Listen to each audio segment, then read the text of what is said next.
ay nasubasco. Balik kami sa aming pinanggalingan. Kung lang nangyari niyan, sir, bumiyahe sila, sir, wala pang gill warning. Ang problema, nung bandang nasa gitna na sila, sir, inabutan sila, sir, ng mataas na alon sa masamang panahon. May mga insidente ng pagtaob at paglubog ng ilang mga bangka sa iba't ibang lugar sa ating bansa. Buwan ng Mayo, taong kasalukuyan, may isang bangka na may lulan na 48 tao ang lumubog sa karagatang sakop ng Aroroy sa lalawigan ng Masbate. Kabilang si Miss Miralyn Hermosa sa mga sakay na nasabing bangka.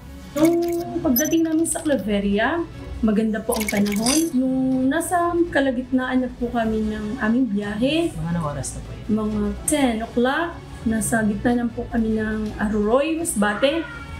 Bigla pong sumama ang panahon. Ang palibot po ay dumilim. Bigla na po talagang lumakas hanggang lumaki na po ang mga alon. At yun po, tumaob na yung bangka. Ganun po kadali na hindi po kami nakapag-ready talaga, no, na i-secure man lang yung aming mga gamit. Mabuti na lamang kaagad nakapagresponde ang Philippine Coast Guard Masbate matapos matanggap ang report sa nangyaring insidente.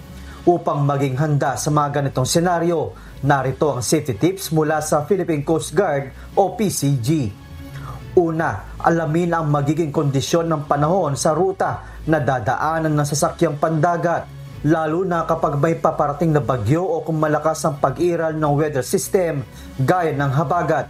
Pangalawa, alamin sa PCG sa inyong lugar kung may travel advisory o kung pinapayagan ng paglalayag sa lugar na pupuntahan o ruta na dadaanan.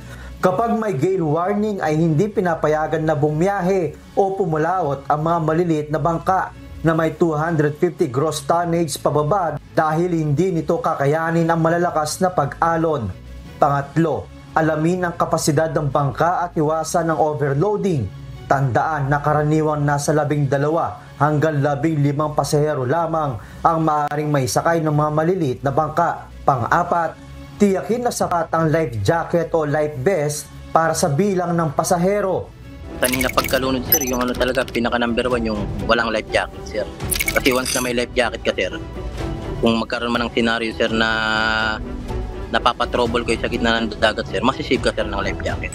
Pang-5, tiyakin na nasa kondisyon ng bangka, lalo na ang motor nito para maiwasan ang engine trouble. Pang-6, iwasang mataranta kapag lulubog ang sinasakyang bangka. Pang-7, magpadala ng distress call o tumawag ng saklolo sa PCG o sinumang maaaring mahingan ng tulong. At pang-8, kung lulubog ang bangka, maghawak-hawak ng kamay at bumuo ng pabilog para manatiling nakalutang hanggang sa makarating ang tulong. O kaya naman ay palaging magsama-sama upang alam ng bawat isa ang kanilang kalagayan. Huwag ka tayong maghatakan. Ang gawin natin, sir, much better is maghawak kamay tayo, sir. Para mapanood pa ang mga iba pang life-saving tips, pwedeng bisitahin ang programang Lifesaver sa UNTV at official Facebook page at YouTube channel. Joshua Antonio, humahataw sa balita ngayon.